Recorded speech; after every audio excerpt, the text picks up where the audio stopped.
Good morning. It is Tuesday, November the 8th, 2022. I am Pearson Bowen. This is the CBC Morning Report. The Minister of State in the Attorney General's office, Corey Lane, has revealed information coming to his office that there are only two main gangs in Barbados and not the 52 as was previously believed. Speaking on Newsnight last night on the heels of two gun-related homicides in the city in less than 12 hours on Sunday, the Member of Parliament for the constituency said there are plans to stamp out the gangs which are presently all over the country. It was given information from the Criminal Justice Research Unit, which really looked at gangs and crime in Barbados in 2015, in particular in 2018.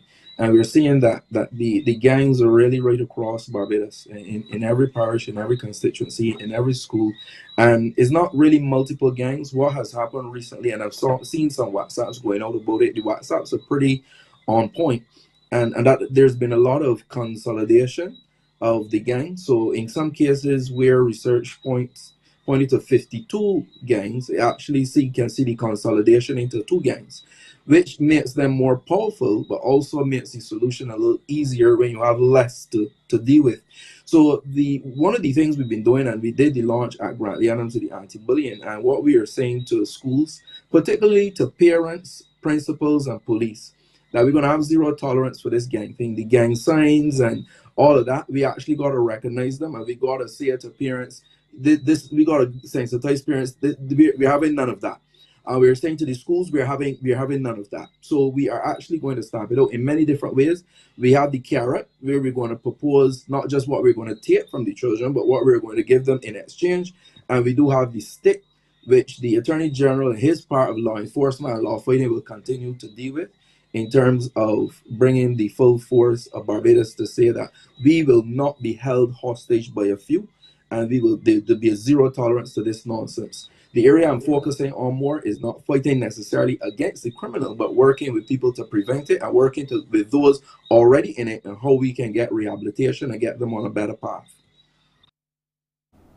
The minister says short-term preventative measures to curb violence have been in play, and it's now time to implement mid- and long-term plans.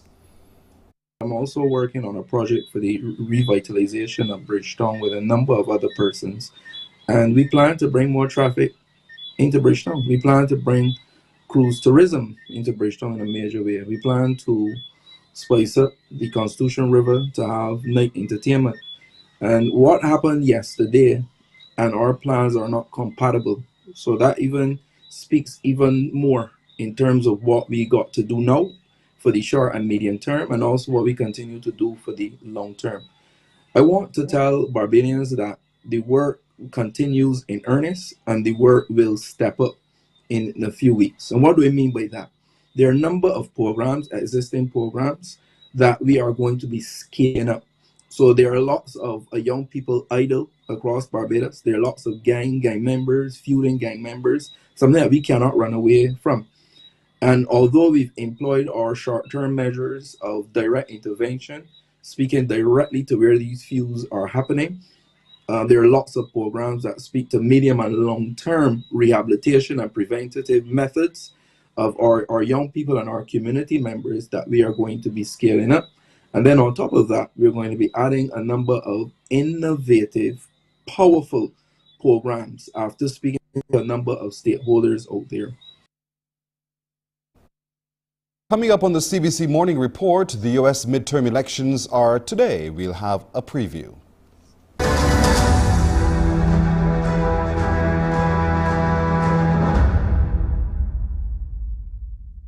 Wake up. Barbados, get up. Morning Barbados will be coming to your parish live every Friday until November. Stay tuned from 6:30 a.m. to 8 a.m. to see which parish we're in. Join us for it all. Good morning. Morning Barbados, good morning.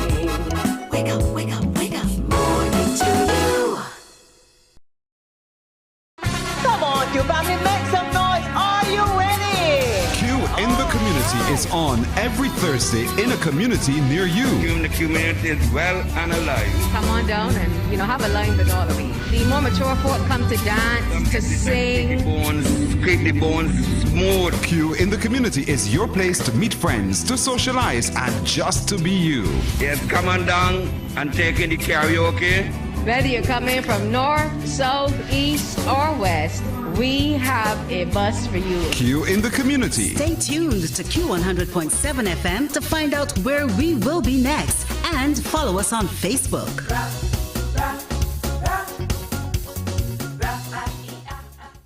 Enjoy movies, soaps, drama, comedy, inspiration, education, music, and more. You get it all when you get MCTV, because MCTV gives you more.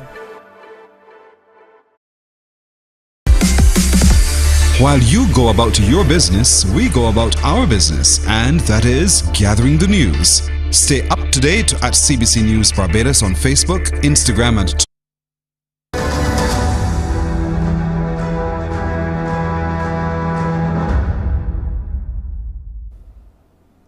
Crucial midterm elections in the United States are today. That's when voters decide if Democrats or Republicans will control the U.S. House of Representatives or Senate.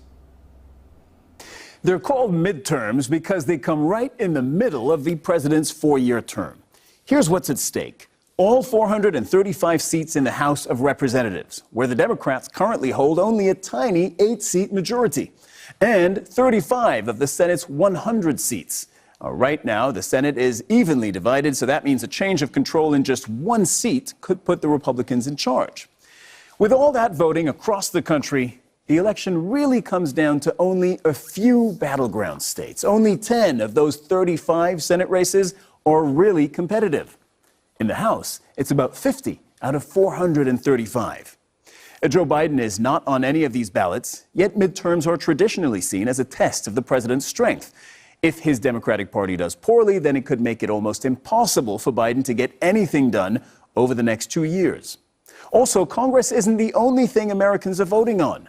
36 of the 50 U.S. states are also electing governors. That list includes places like Florida, like Georgia, Wisconsin, Pennsylvania, Arizona, Nevada, Michigan, all of which will be important battlegrounds in the next presidential election in 2024. And 27 states are electing their Secretary of State. Usually when we say that, I know we mean America's top diplomat, but not here.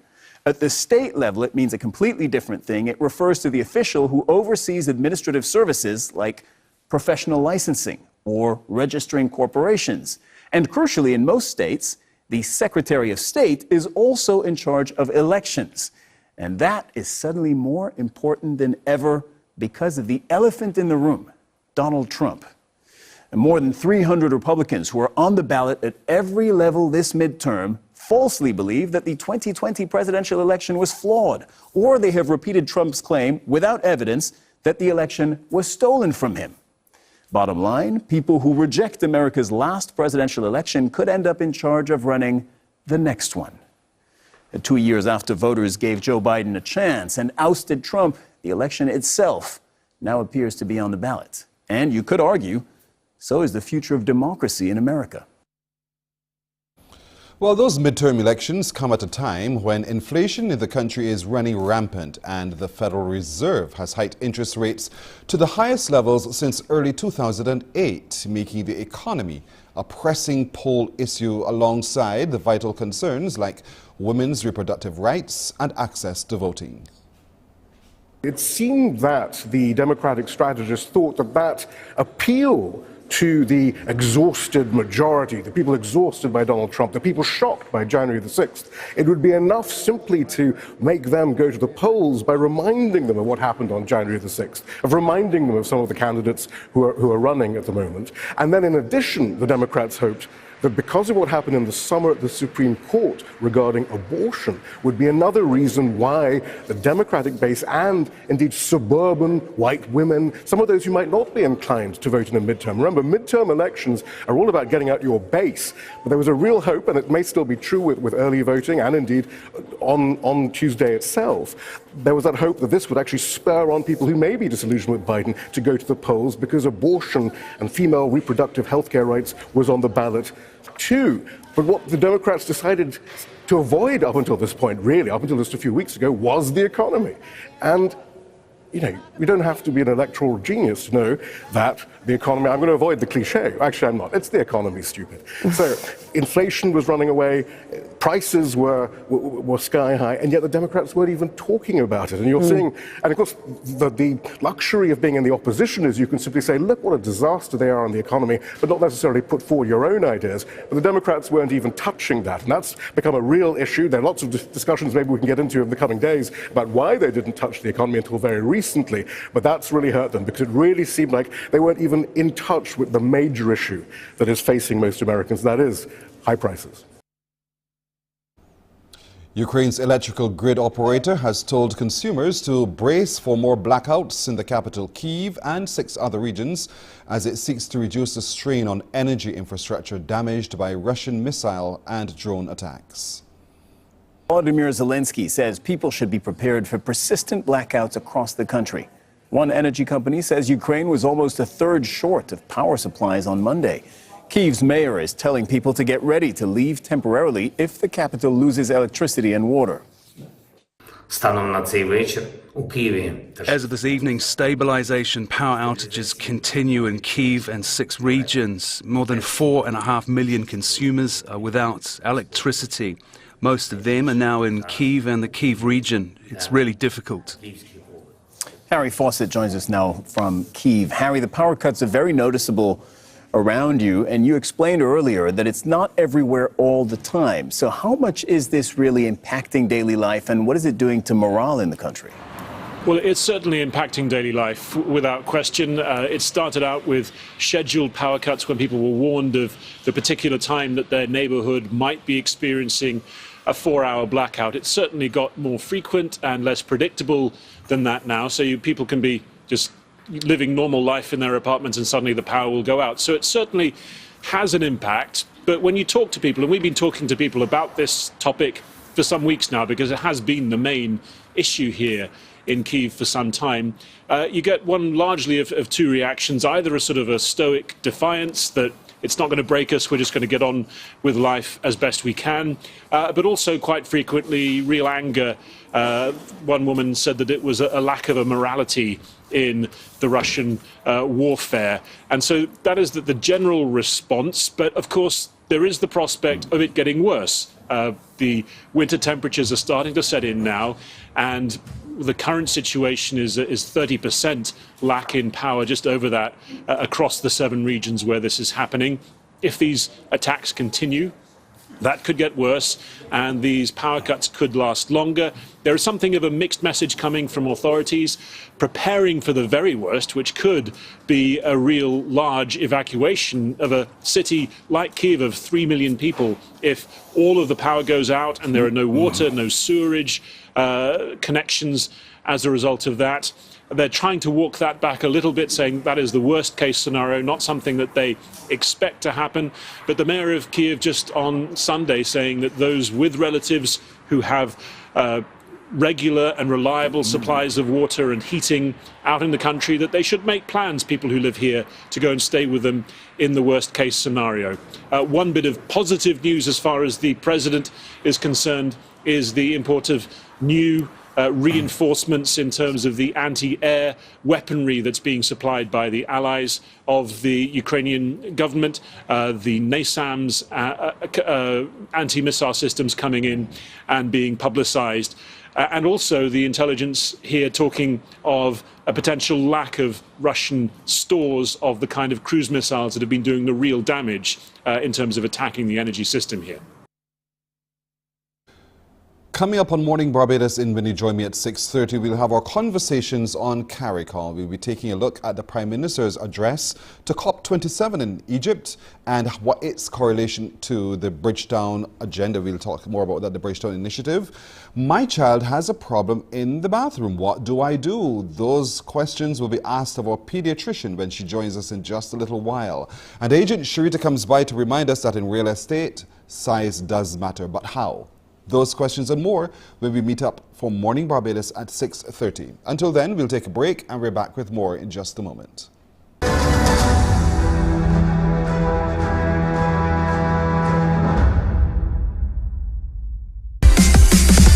While you go about your business, we go about our business, and that is gathering the news. Stay up to date at CBC News Barbados on Facebook, Instagram and Twitter.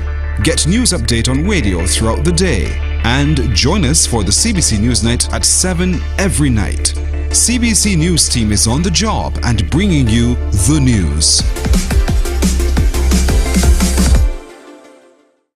Because you love English Premier League, MCTV has got it back. Now you can watch all the games of the English Premier League plus UEFA and NFL on MCTV. Current customers can upgrade to Maxback Extra at just $23. Call MCTV today at 228-6288 to upgrade or come in and sign up for our new service. Football fans, let MCTV get you back in the game.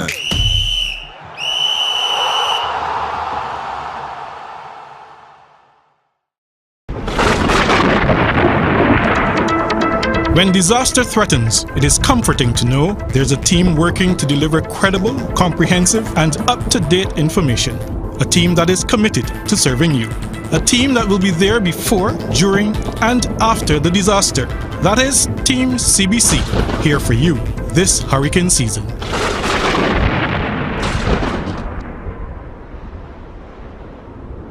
There is a saying, you can find a Bajan anywhere. Are you a Bajan living abroad? Or do you know of one who has migrated to another country? Well, we at Mornin Barbados would love to have you or them on our Bajan Afar segment. Share your amazing stories, experiences, and how you have adapted.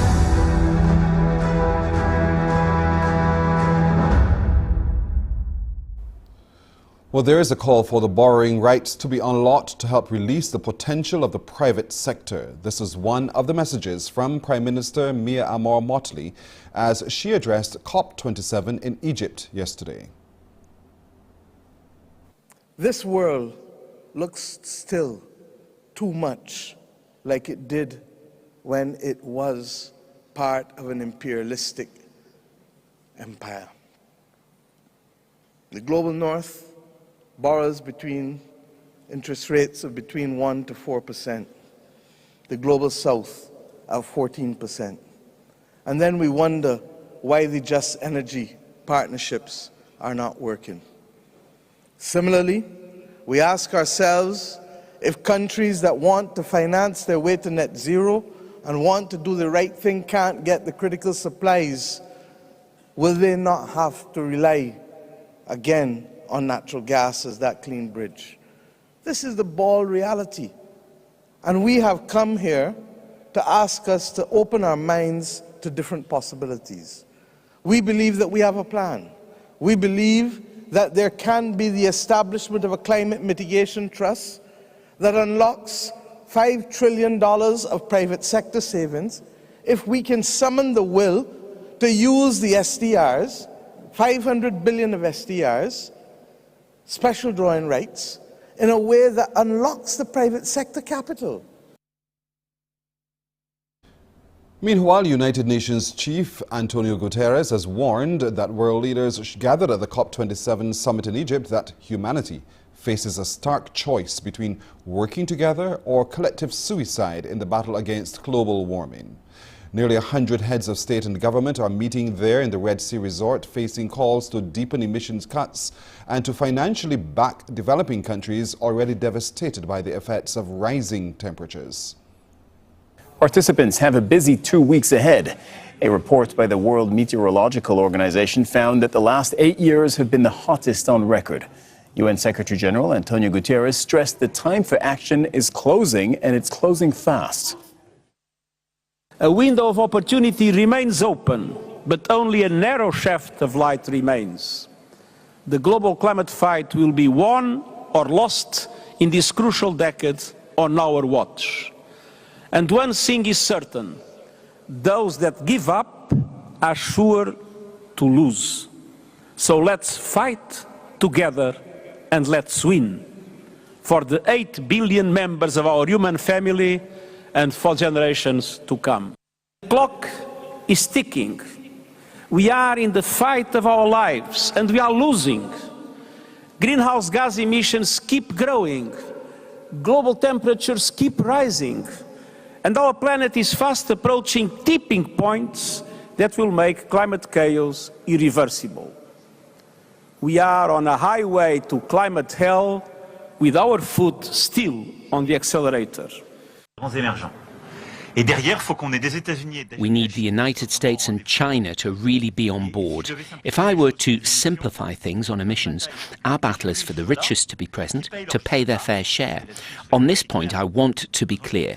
Europeans will pay, but we can't be the only ones. We also need to put pressure on the rich non-European countries to say, you have to pay your share. Vanuatu plans to officially ask the International Court of Justice to clarify who is responsible for the climate crisis. The Pacific Island nation is one of 16 countries who will table a draft resolution at the next UN General Assembly to make the request. Now, any opinion would be non-binding, but it would hold immense moral authority. Some Pacific islands could be entirely underwater by the end of the century if sea level rises go unchecked. Some local nurses are taking full advantage of overseas opportunities, which are paying far higher salaries. Head of the Unity Workers Union, Caswell Franklin, tells the Morning Report he's been actively helping some with their recruitment because they are frustrated that after having taken action, they still haven't seen change. Franklin said some are being paid over $80,000 a year. I am actually being contacted by a friend of mine who recruits him in New York. And we've already gotten people who call me and thanking me. I can tell you, 2 months ago, there were 70 nurses that are already gone. 70, but they've gone to different places. One of my other nurses has gone to Bermuda. So they're going all over the place.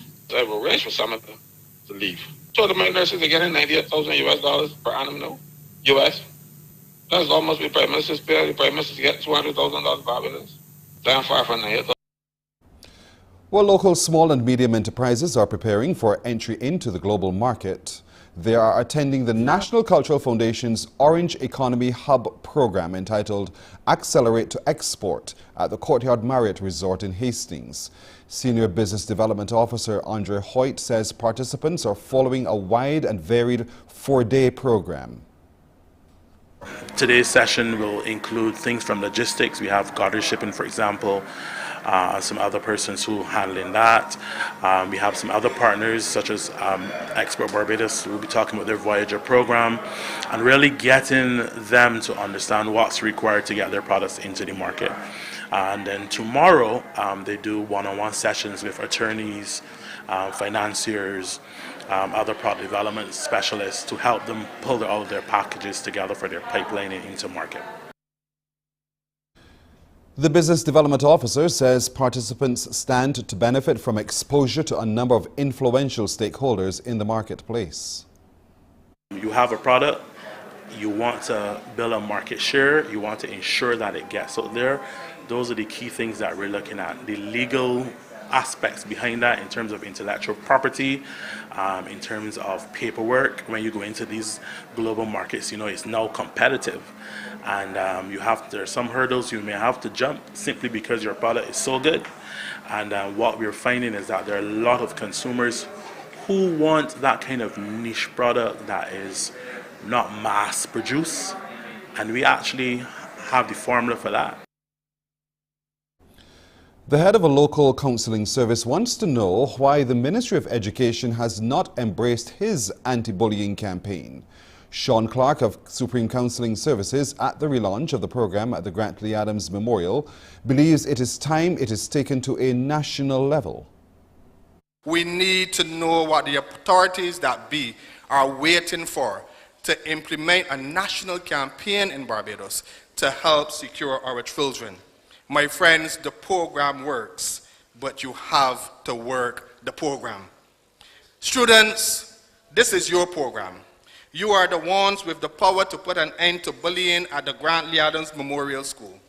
I want you to learn and remember the 4 bullying prevention rules. I need you to learn them like your school motto: equality, opportunity, service. I need you to remember these rules. I will not bully others. We will try to help students who are bullied. We will try to include students who are left out. If we know someone is being bullied, we will tell an adult at home and an adult at school. Treat everyone with respect. Nobody should be mean to others. I want you to stop and think before you say or do something that could hurt someone. Experts estimate that the world has lost 75% of its crop biodiversity in the last century owing to urbanization, deforestation and climate change. A high-tech seed bank in Colombia is striving to preserve as many crop seeds as possible to prevent a further loss of biodiversity. We have 2 major threats that are existential. One is the genetic erosion. Several of these kind of diversity are disappearing due to urbanization, to roads, to kind of human activity. The second is climate change. The world used to cultivate more than 6,000 different plants, but it's estimated that about 75% of crop diversity has been lost in the last century. The bank hopes to reverse that trend. These airtight packages store more than 60,000 samples of beans and forages, and they're kept here in this huge fridge at minus 20 degrees Celsius. Scientists call it an insurance for the future. Here we hold the seeds that belong, the genetic resources that belong to the countries of origin. We keep them, we conserve and maintain them alive and available also to the public. Barbadian driver Zane Maloney has been promoted from Formula 3 to Formula 2 racing. The confirmation from Trident Motorsports, with whom Maloney has been making his F2 debut as Yas Marina in Abu Dhabi for the 2022 season finale. Wake up, wake up, wake up, wake up. Barbados, get up. Morning Barbados will be coming to your parish live every Friday until November. Stay tuned from 6:30 a.m. to 8 a.m. to see which parish we're in. Join us for it all. Good morning, morning Barbados, good morning. Wake up, wake up, wake up, morning to you. Come on, you family, make some noise. Are you ready? Cue in the... And in more motoring news, Zane's younger brother Callum Maloney is a Caribbean junior karting champion. After 3 days and 12 hard-fought races at Bushy Park over the weekend, the younger Maloney rattled up 215 points to lift the title. Trinidad and Tobago's Riley Ramroop had to settle for second with 206, ahead of third place Xander Williams of Jamaica, who ended the championship with 200 points. Trinidadians Benjamin Mahon on 116 and lone female karter Naomi Jade Garcia with 113 points finished 4th and 5th respectively. Blake Thompson of Barbados with 112 points rounded off the top 6. Let's take a look now at some forecast conditions as recorded earlier at the Met Office of the Grant Lee Adams International Airport. At the moment, Barbados under fair conditions with a slight haze, 27 degrees Celsius, the humidity 81%, the barometric pressure is 1011.1 millibars, and the winds from the east at 28 kilometers an hour. Expect a low tide today at 10 minutes after 9, the second at 2 minutes to 10 tonight, and one high tide at 26 after 3 this afternoon. In the seas today, moderate and open water swells ranging from 1.5 to 2 meters and increasing. For Barbados today, a mix of sunshine and the clouds with a few brief isolated light showers, while the forecast for tonight in Barbados, a mix of clear skies and clouds with the occasional brief scattered light to moderate showers. And there's a look at forecast conditions for some international cities. And that's it for today's edition of the Morning Report. I'm Pearson Bowen. Morning Barbados starts now. Barbados, get up. Good morning. Good morning, Barbados. Good morning. Good morning to you. Good morning. Morning, morning, morning. Good morning to you. Good morning. Morning, Barbados. Good morning. Good morning to you. Good morning. Morning, Barbados. Good morning. Wake up, wake up, wake up. Morning to you. Hi there, good morning to you indeed, and welcome to today's edition of Morning Barbados. I'm Pearson Bowen, welcoming you here, there, and literally everywhere. We do thank you for joining us on our streams on Facebook and YouTube, and also via our website. It is today, Tuesday, the 8th of November. What's on the card today? Well, of course, opportunities for you and I to have some fun as we share with you some Bajan sayings. I'd like to hear from you the meanings. Also, Know Barbados and Win, that opportunity is coming up today. Thornwood will be coming by. He wants to take a look with us at our morning exercise regime. What do we do when we wake? How do we get the body moving? Thornwood, our fitness guy, will join us to talk a little bit more about that. We want today to also look at the ongoing work of the National Cultural Foundation as we prepare for all of the NIFCA exposés. And we'll be meeting up with the literary artist who will be talking about a whole lot more about that as well, what's happening from the NCF's perspective when our literary officer joins us. In real estate, they say size does matter, but in what way does size matter? Real estate agent Sharita will join us in a little while to talk about that. And our pediatrician comes by today, Dr. Gillian Birchwood, to talk about when your child has a bathroom problem. What do you do? How do you first identify it? And then what are some of the possible solutions? So stick around, we have that and a whole lot more. But let's start our conversation today on our conversations on CARICOM. And so for that, we're joined by Barbados ambassadors to CARICOM, Ambassador David Comichon. Good morning to you, Ambassador. Good morning, Pearson. It's a pleasure to be here. Thank you so much, and it is indeed a pleasure to have you here as well. Now, there's been a lot going on. Our Prime Minister has been addressing COP27, this time now in Egypt, and a lot of what she's been saying, we've already said to the rest of the world because it's already documented in the Bridgetown Initiative. Let's listen, if you can. I'll be pull some extracts. I want to listen to some, and then at the end of them all, we will talk a little bit about them. So if we can play where the Prime Minister speaks very much on the whole climate mitigation trust. Let's talk about that in just a minute. Just take a look. We rely again on natural gas as that clean bridge. This is the bald reality. And we have come here to ask us to open our minds to different possibilities. We believe that we have a plan. We believe that there can be the establishment of a climate mitigation trust that unlocks $5 trillion of private sector savings if we can summon the will to use the SDRs, 500 billion of SDRs, special drawing rights, in a way that unlocks the private sector capital. Now that's a very bold statement to make. So talk to me a little bit about what that means and how it relates to the Bridgetown Initiative. Well, when she says we have a plan, she is in fact referring to the Bridgetown Initiative.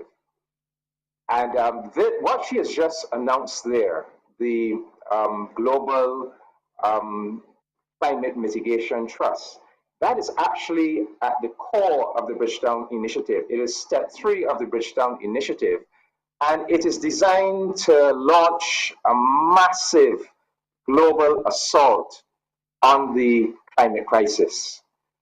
And so what is being proposed, and we have to give, it's not just the Prime Minister, it's also the team around her. Her special advisor on climate is Professor Avinash Prasad. But what they're proposing is that we set up this new institution or mechanism. We capitalize it with 500 billion in IMF special drawing rights. These are these special IMF financial assets, and that's the equivalent of 650 billion US dollars. And then this new institution or mechanism uses that money to leverage private sector savings and investment all over the world, to the ultimate value of some $5 trillion. And all of this money which will be lent, not to governments, but which will be lent to projects that are tackling the climate crisis, projects that are, for example, transitioning electricity plants from coal to renewable energy. Any project that will have the capacity to lower the greenhouse gas emissions of the world. So this new institution will leverage up the spending and the investment in all kinds of climate mitigation projects all over the world to the tune of $5 trillion. And the beauty of it is that developing countries like Barbados are already, the governments are already so indebted, they can't afford to take on any new debt. So this would not add to government debt because you'll be financing the private project. So it doesn't go onto the government's balance sheet. And Pearson, this thing is getting traction. I woke up this morning to Professor Prasad sending me a message put out by President Macron of France yesterday. And this is what President Macron is saying. He says, look, at the G20, France will support increase reallocation of special drawing rights. We launched this idea with PM Motley, Prime Minister Motley, whose courage, ambition, and inspiring vision we heard early on today of a high-level expert task force to make recommendations for fast, innovative financing of climate mechanisms at the next spring meetings in 2023. That's the meetings of the IMF and the World Bank.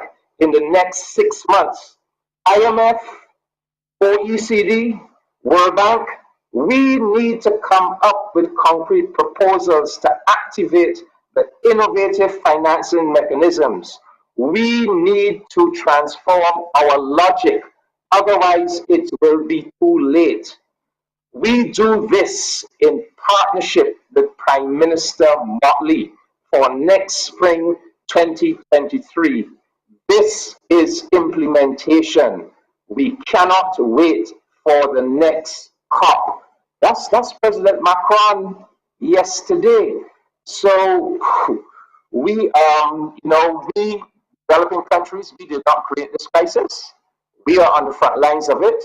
But this new institution, will help the world to really come to grips with and solve this climate crisis. You know, the Prime Minister said quite a lot indeed, and I'm glad to hear that even France is recognizing the call for concessional financing to be able to respond when vulnerable societies like ourselves are impacted. But she also took some time to explain Barbados' national disaster pandemic clause in our government bonds. And I'd like to hear from the Prime Minister. Then I want you to break that down too for Barbadians so we understand what those disaster pandemic clauses are. Let's take a listen first. Similarly, we accept that there was and must be a commitment to unlocking concessional funding for climate vulnerable countries.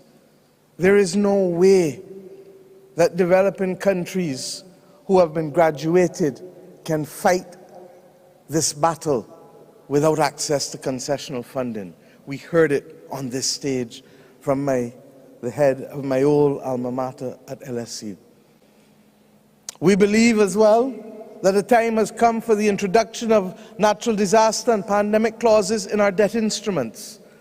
I have said that if Barbados is hit tomorrow, because we have natural disaster clauses, God forbid if we are hit tomorrow, we unlock 18% of GDP over the next 2 years. Because what we do is effectively put a pause on all of our debt and put it at the end for 2 years and put it at the end, and we pay back that money at the end. But what we get is the flexibility in the first 2 years to address issues of damage and loss.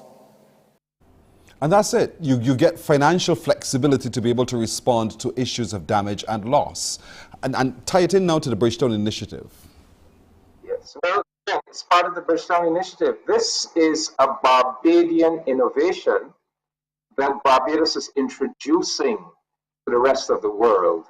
Barbados came up with a bright idea. Look, if Barbados is hit by a devastating hurricane, and our priority then becomes how do we rebuild? And we have to use all of our money to deal with the rebuilding and coming to the rescue of suffering people. How could we still be paying payments on our foreign debt? So what Barbados has done is whenever we now issue government bonds, when we are borrowing money, we now put a clause in all of those bonds which says if our country is hit by a natural disaster or a pandemic, then for a period of 2 years, we will be relieved of having to make any payments on these bonds, on these debts that we owe. So we give ourselves that 2-year period to focus all of our resources on rebuilding.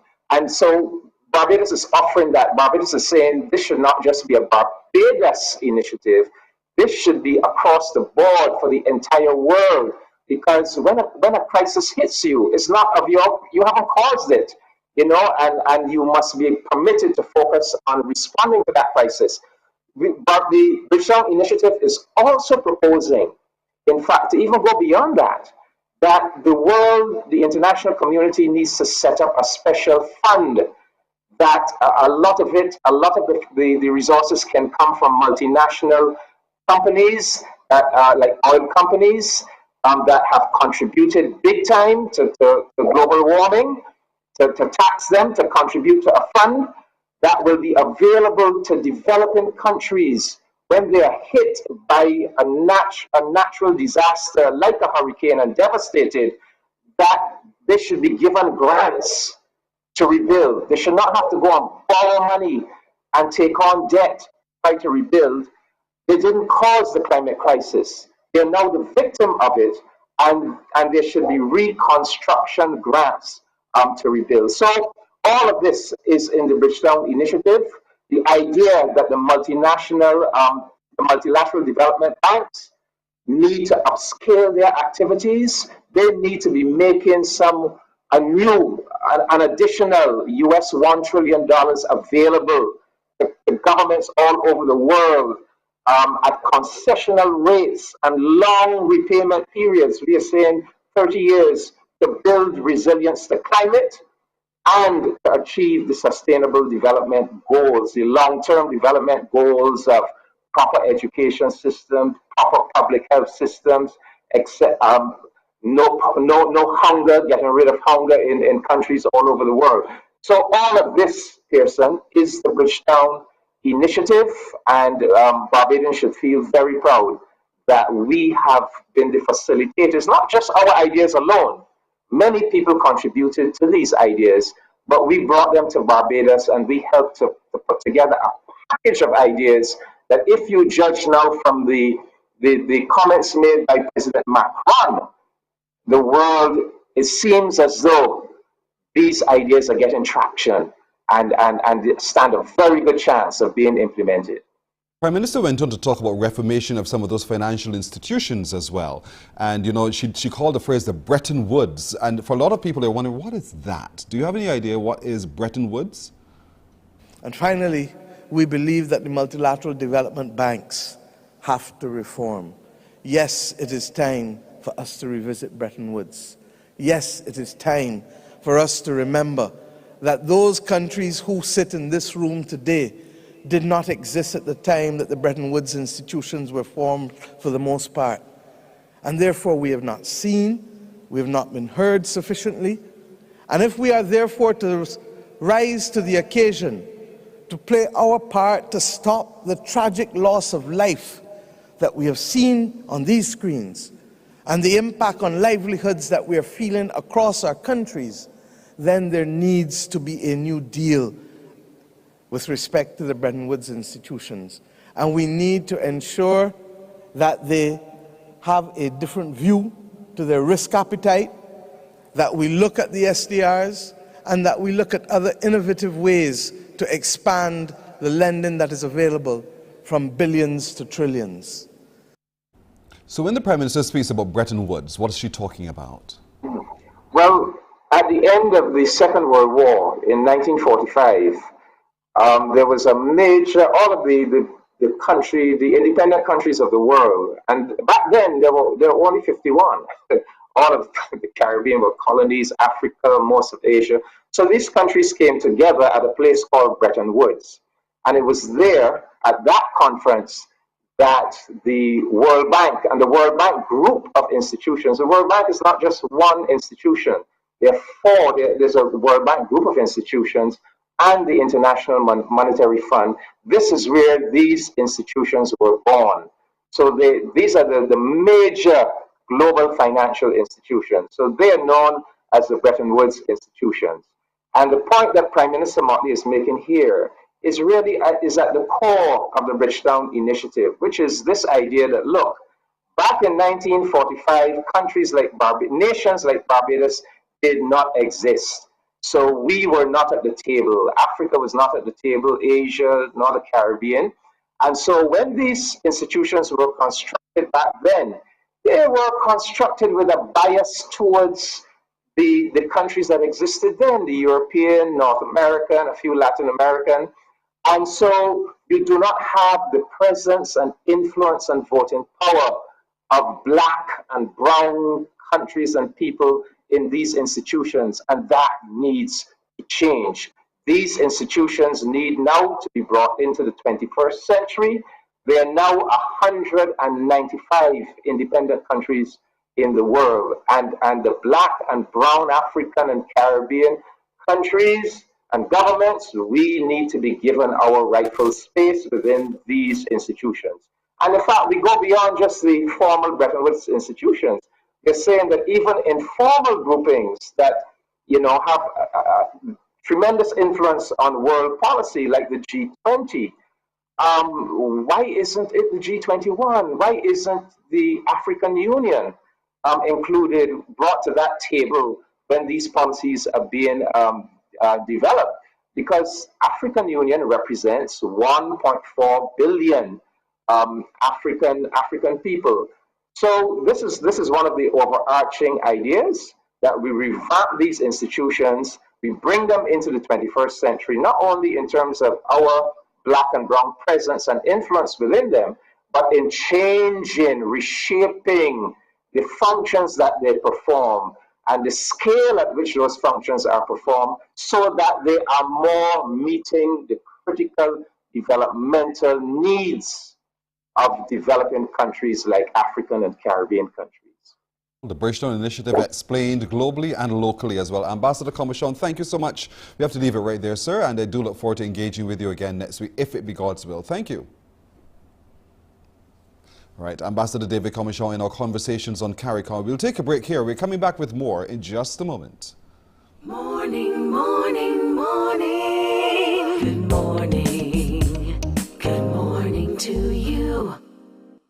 Come on, you family, make some noise. Are you ready? Q in the Community is on every Thursday in a community near you. Q in the Community is well and alive. Come on down and, have a line with all of me. The more mature folk come to dance, to sing. Keep the bones smooth. Q in the Community is your place to meet friends, to socialize, and just to be you. Yes, come on down and take in the karaoke. Whether you're coming from north, south, east, or west, we have a bus for you. Q in the Community. Stay tuned to Q100.7 FM to find out where we will be next, and follow us on Facebook.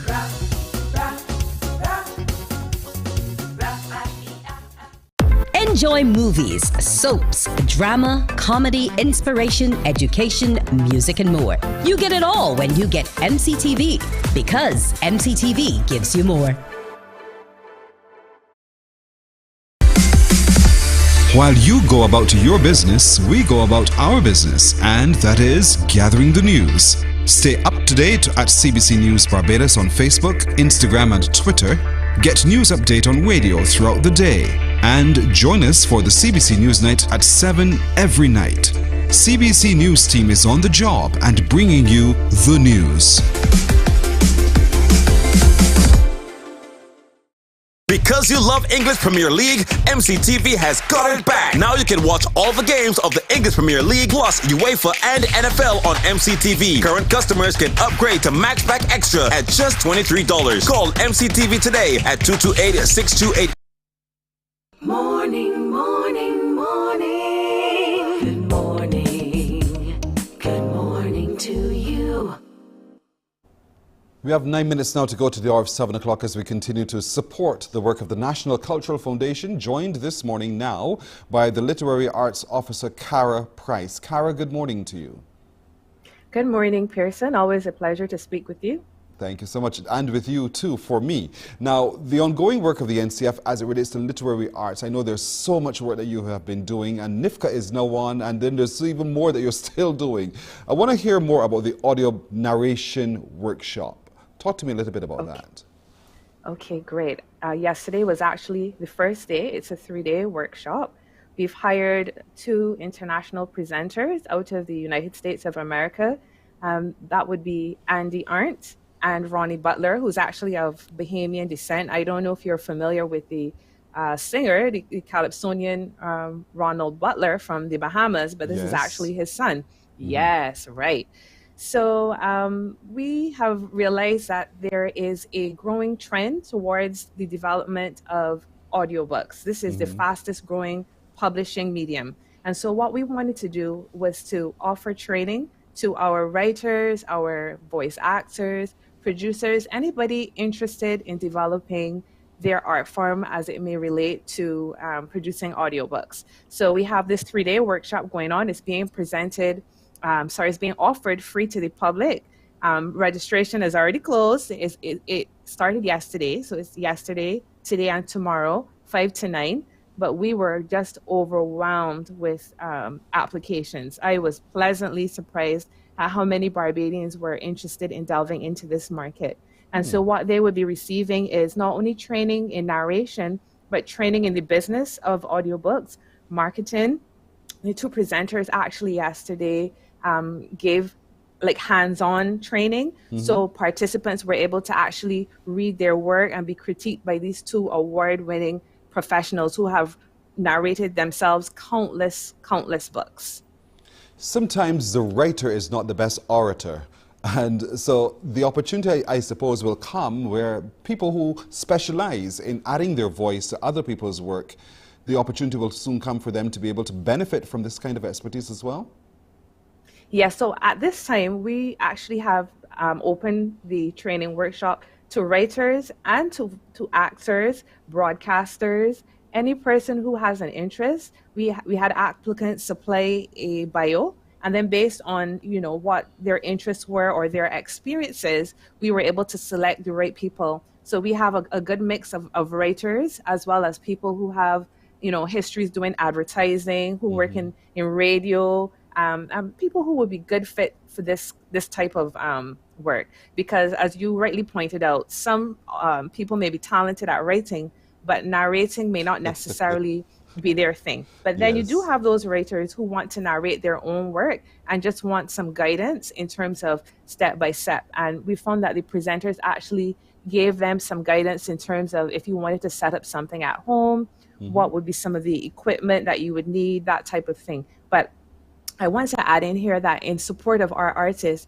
the NCF actually is making their studio available to all the participants free of cost for 1 year, starting immediately at the end of the workshop.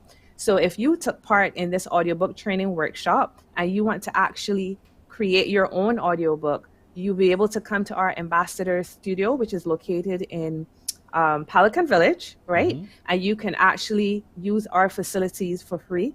The only expense borne would be you would have to pay for the engineer to actually mix or master or whatever the finished product, but there's no rental of the actual facilities. And that's just another way that we are trying to give back and to fuel the development of culture.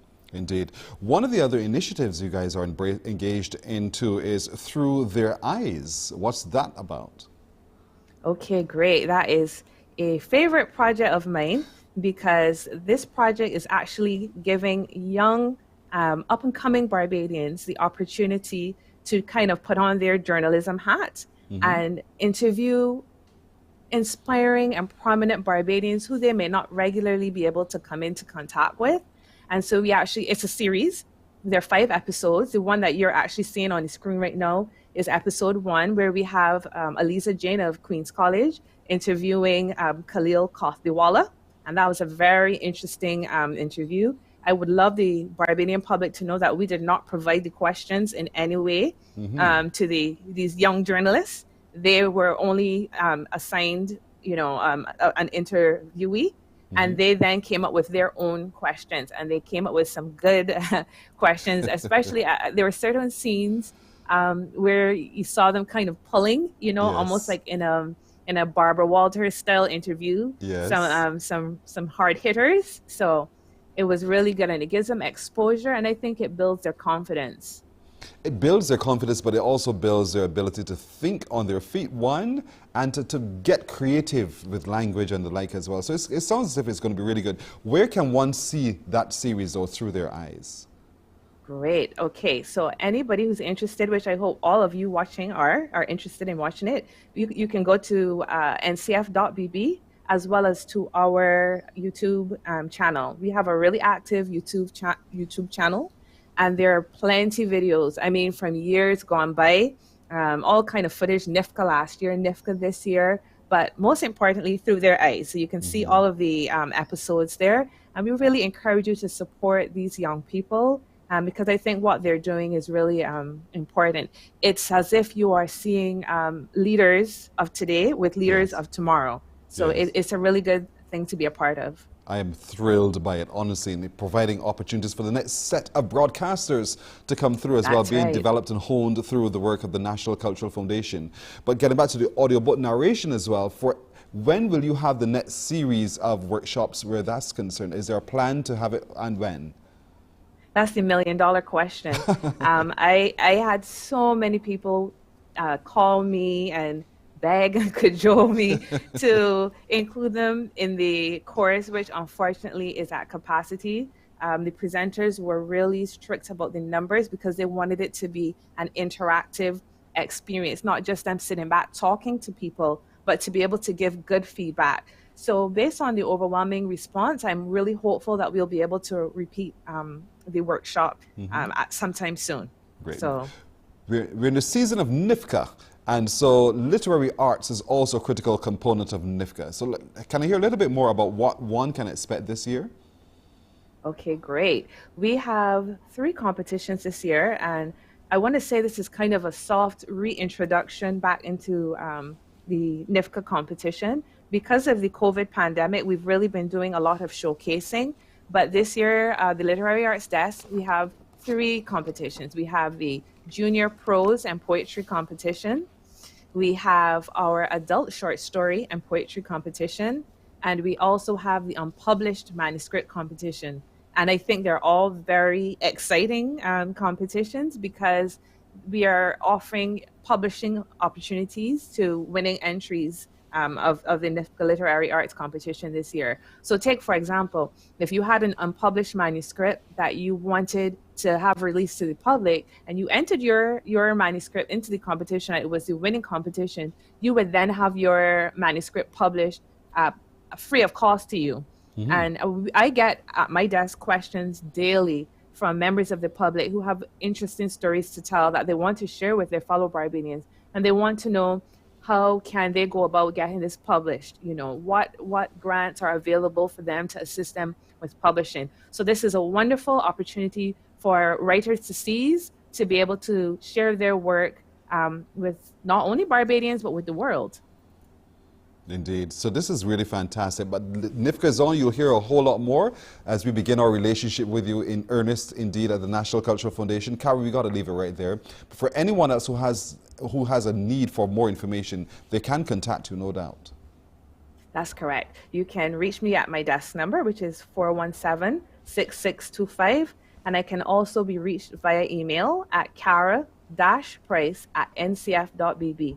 And that is KARRA-PRICE@ncf.bb. So I look forward to hearing from you. As do we. Thank you so much, Cara. All the best. Thank you. You're welcome. We're going to take a break here on Morning Barbados. When we come back, I'll have some news for you. Morning, morning, morning. Good morning. Good morning to you. Because you love English Premier League, MCTV has got it back. Now you can watch all the games of the English Premier League plus UEFA and NFL on MCTV. Current customers can upgrade to Matchback Extra at just $23. Call MCTV today at 228-6288 to upgrade or come in and sign up for our new service. Football fans, let MCTV get you back in the game.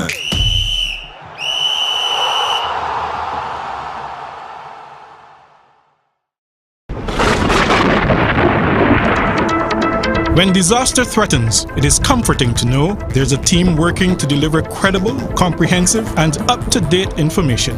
A team that is committed to serving you. A team that will be there before, during, and after the disaster. That is Team CBC, here for you this hurricane season.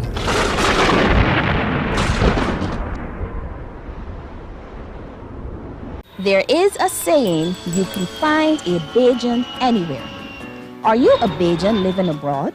Or do you know of one who has migrated to another country? Well, we at Mornin Barbados would love to have you or them on our Bajan Afar segment. Share your amazing stories, experiences, and how you have adapted to a new culture. Send us an email to morninbarbados@cbc.vb. And together we will travel the world.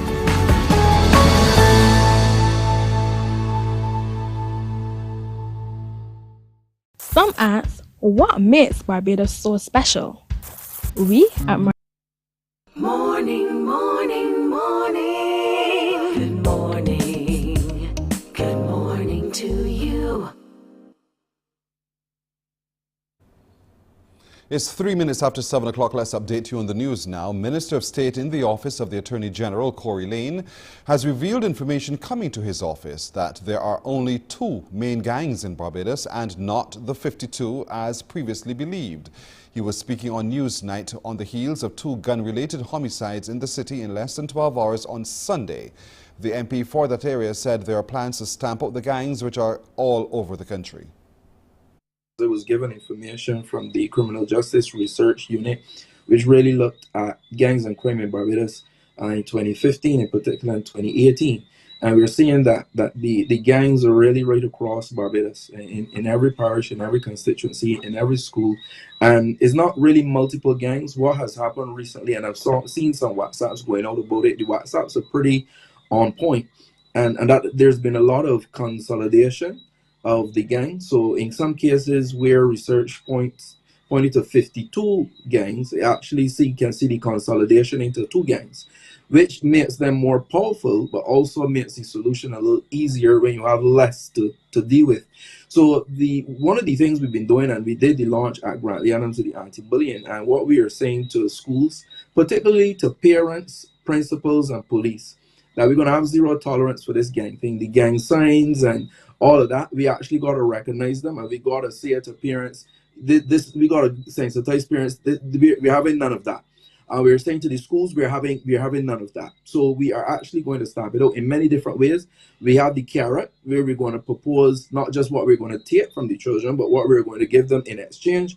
And we do have the stick, which the Attorney General and his part of law enforcement and law fighting will continue to deal with, in terms of bringing the full force of Barbados to say that we will not be held hostage by a few, and there'll be a zero tolerance to this nonsense. The area I'm focusing on more is not fighting necessarily against the criminal, but working with people to prevent it, and working with those already in it, and how we can get rehabilitation and get them on a better path. Well, the minister says short-term preventative measures to curb violence have been in play, and it's now time to implement mid- and long-term plans. I'm also working on a project for the revitalization of Bridgetown with a number of other persons, and we plan to bring more traffic into Bridgetown. We plan to bring cruise tourism into Bridgetown in a major way. We plan to spice up the Constitution River to have night entertainment. And what happened yesterday and our plans are not compatible. So that even speaks even more in terms of what we got to do now for the short and medium term, and also what we continue to do for the long term. I want to tell Barbadians that the work continues in earnest and the work will step up in a few weeks. And what do I mean by that? There are a number of programs, existing programs, that we are going to be scaling up. So there are lots of young people idle across Barbados. There are lots of gang members, feuding gang members, something that we cannot run away from. And although we've employed our short-term measures of direct intervention, speaking directly to where these feuds are happening, there are lots of programs that speak to medium and long-term rehabilitation and preventative methods of our young people and our community members that we are going to be scaling up. And then on top of that, we're going to be adding a number of innovative, powerful programs after speaking to a number of stakeholders out there. A call for the borrowing rights to be unlocked to help release the potential of the private sector. This was one of the messages from Prime Minister Mia Amor Motley as she addressed COP27 in Egypt.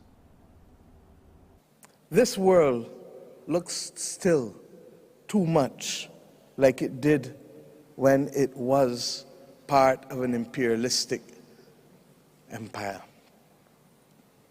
The global north borrows interest rates of between 1% to 4%. The global south of 14%. And then we wonder why the just energy partnerships are not working. Similarly, we ask ourselves if countries that want to finance their way to net zero and want to do the right thing can't get the critical supplies, will they not have to rely again on natural gas as that clean bridge? This is the bald reality. And we have come here to ask us to open our minds to different possibilities. We believe that we have a plan. We believe that there can be the establishment of a climate mitigation trust that unlocks $5 trillion of private sector savings if we can summon the will to use the SDRs, 500 billion of SDRs, special drawing rights, in a way that unlocks the private sector capital. Some local nurses are taking advantage of the overseas opportunities which are paying for higher salaries.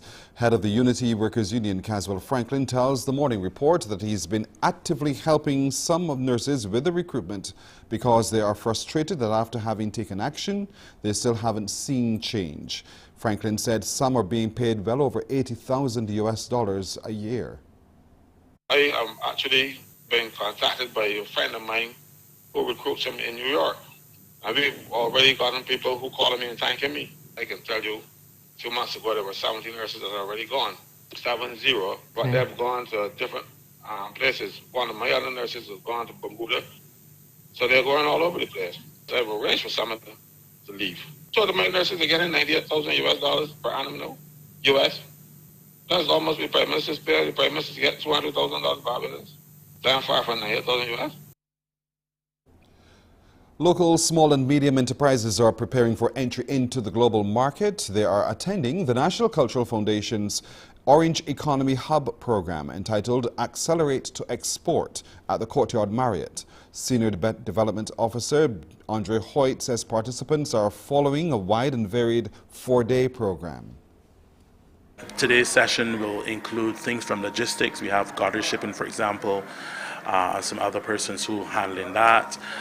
We have some other partners such as Export Barbados who will be talking about their Voyager program and really getting them to understand what's required to get their products into the market.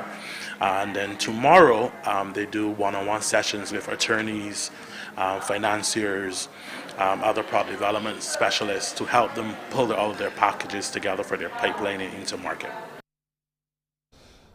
Well, that's our news until now. We'll have more news at 12 noon right here on TV8 in the CBC Newsday. We'll take a break here, and when we come back, more on Morning Barbados. Morning, morning, morning. to you. Wake up, wake up, wake up, wake up. Barbados, get up. Morning Barbados will be coming to your parish live every Friday until November. Stay tuned from 6:30 a.m. to 8 a.m. to see which parish we're in. Join us for it all. Good morning, morning Barbados, good morning. Wake up, wake up, wake up, morning to you. Come on, you family, make some noise. Are you ready? Q in the Community is on every Thursday in a community near you. Q in the community is well and alive. Come on down and, have a line with all of me. The more mature folk come to dance, to sing. Keep the bones smooth. Q in the Community is your place to meet friends, to socialize, and just to be you. Yes, come on down and take in the karaoke. Whether you're coming from north, south, east, or west, we have a bus for you. Q in the Community. Stay tuned to Q100.7 FM to find out where we will be next and follow us on Facebook.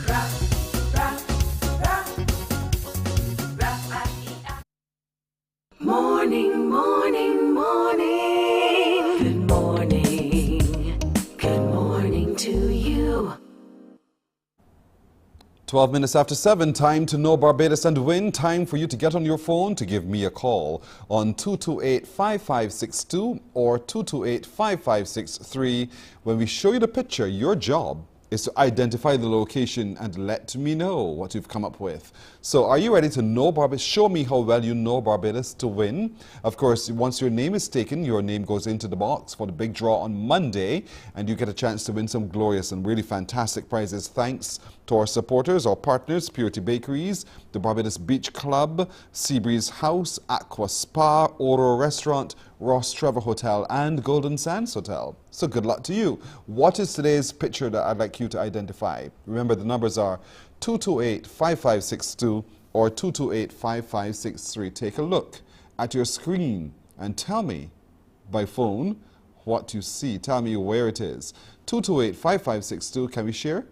228-5562 or 228-5563. Look at that. Where is this? Where is this? Identify the location for me and let's see how well you know Barbados. Because if you do, you get a chance perhaps to win in our weekly draw. 228-5562 or 228-5563. Get cracking, get going. Let me see what you do know. Come on, call me now, 228-5562 or 228-5563. Good morning, hello. Good morning to you, person. And to you too. How are you doing? Not too bad, just a little hoarse this morning. Okay, Lord, what happened? Is it dust or is it a cold, a flu? What is it that you have? It's not the flu, definitely. It's maybe just, I don't know. I kind of like the way you sound, though. That in and out kind of sound. I like it. What's your first name and what parish are you watching from? Sonia St. Michael. It is Sonia from St. Michael. Sonia, dear. I should have made fun of your voice, Have a little compassion on you, All right. Yes, Sonia, let's see. Where is this? I'm thinking that it looks like the soil conservation place in St. Andrew. It's kind of ticklish, man. No, don't get tickled now. Tell me, tell me, where exactly is this? Oh boy. But you think it's a soil conservation in St. Andrew? Yes, it looks so. All right, that's what you're sticking with? I could get a clue. No? That's no clues. You should know me by now. I don't do clues. You're either right or you're wrong. And Sonia, you are wrong.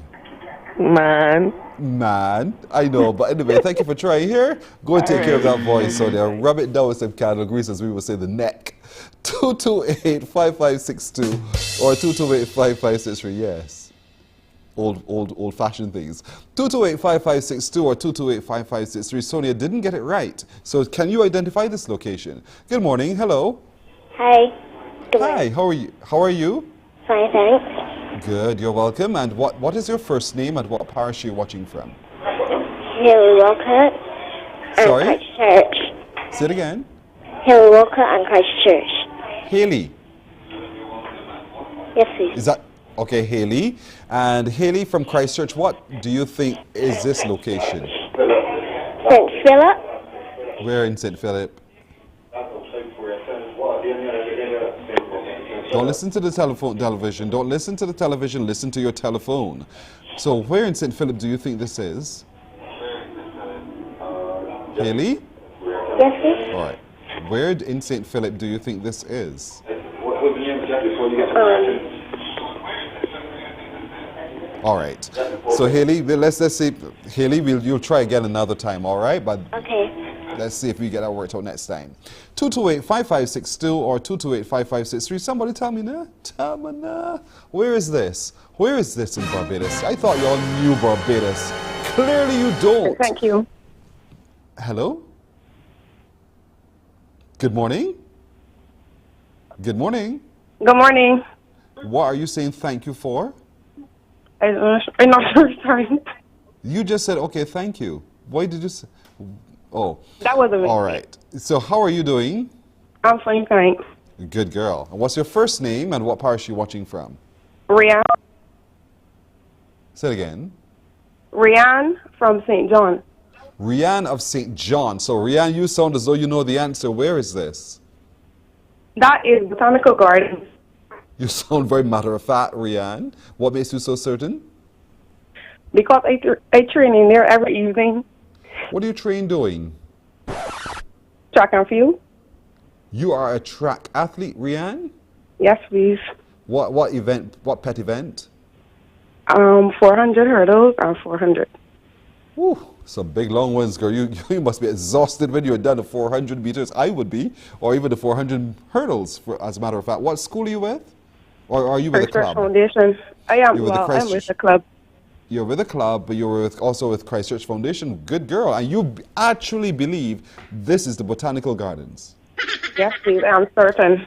What makes you absolutely certain that this is not Oldbury Woods? The lineup of the trees. I was certain. The lineup of the trees. You know, trees are like this everywhere I go, it seems to me. But you're right, Rianne. You're right. I'll give it that to you. But, you know, Oldbury Woods look somewhat like this, too. Have you ever seen Oldbury in St. Philip? Oh, I didn't know. See what I mean? But that's all right. That's all right, Rianne. You stay on the phone. Don't put down. We'll take some more information from you. Your name goes into the box for Monday's draw. I wish you well. She's absolutely right. Those images, that image you see right there is from the Botanical Gardens. All right, Mornin Barbados takes a break right here. When we come back, our pediatrician, Dr. Gillian Birchwood, will be with us as we take a look at my child having problems in the bathroom. Why? Stick around. Morning, morning, morning. Good morning. Good morning to you. Come on, you family, make some noise. Are you ready? Q in the Community is on every Thursday in a community near you. Q in the Community is well and alive. Come on down and, have a line with all of me. The more mature folk come to dance, to sing. Keep the bones smooth. Q in the Community is your place to meet friends, to socialize, and just to be you. Yes, come on down and take in the karaoke. Whether you're coming from north, south, east, or west, we have a bus for you. Q in the Community. Stay tuned to Q100.7 FM to find out where we will be next, and follow us on Facebook.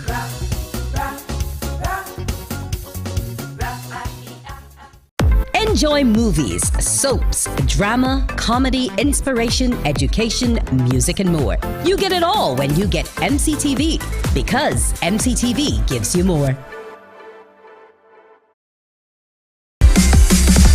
While you go about your business, we go about our business, and that is gathering the news. Stay up to date at CBC News Barbados on Facebook, Instagram, and Twitter. Get news update on radio throughout the day. And join us for the CBC News Night at 7 every night. CBC News team is on the job and bringing you the news. Because you love English Premier League, MCTV has got it back. Now you can watch all the games of the English Premier League plus UEFA and NFL on MCTV. Current customers can upgrade to Max Pack Extra at just $23. Call MCTV today at 228-6288 to upgrade or come in and sign up for our new service. Football fans, let MCTV get you back in the game.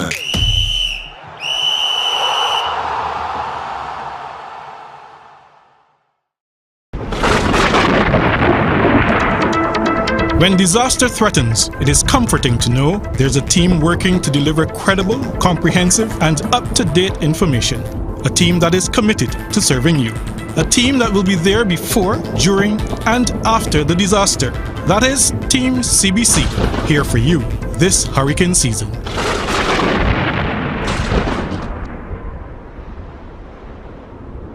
There is a saying, you can find a Bajan anywhere. Are you a Bajan living abroad? Or do you know of one who has migrated to another country? Morning, morning, morning. Good morning. Good morning to you.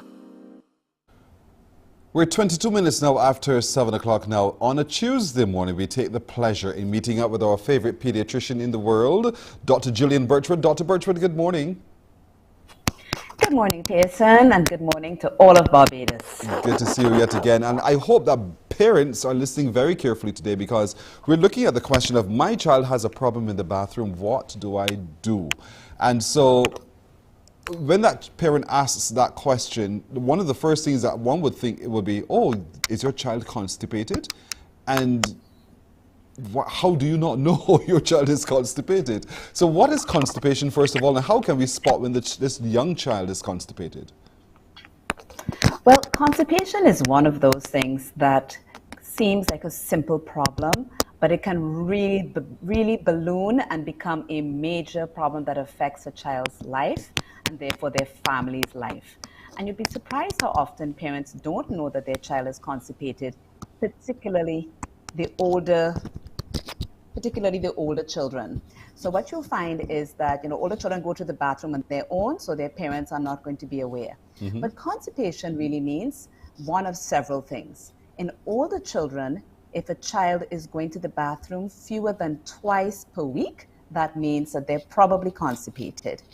If the stools are hard, pellet-like, and difficult to pass, it can mean that the child is constipated. And also, if your child is saying that they don't feel as if they passed all the stool, that also is another sign of constipation. So those are one of the three things that you're going to be looking for.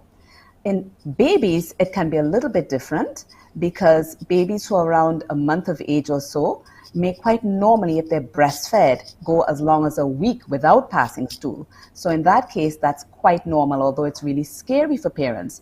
But in that case, you're looking at the consistency of the stool. If it is nice and soft, sorry to say it like that, like it's ice cream, but if it's nice and soft, then you don't need to worry about it if it's a baby at that age and being breastfed. Well, when you think constipation, you think of a blockage. So what causes that hardening, that blockage? How could that be when we all drink liquids, whether it's milk or anything else? What causes it?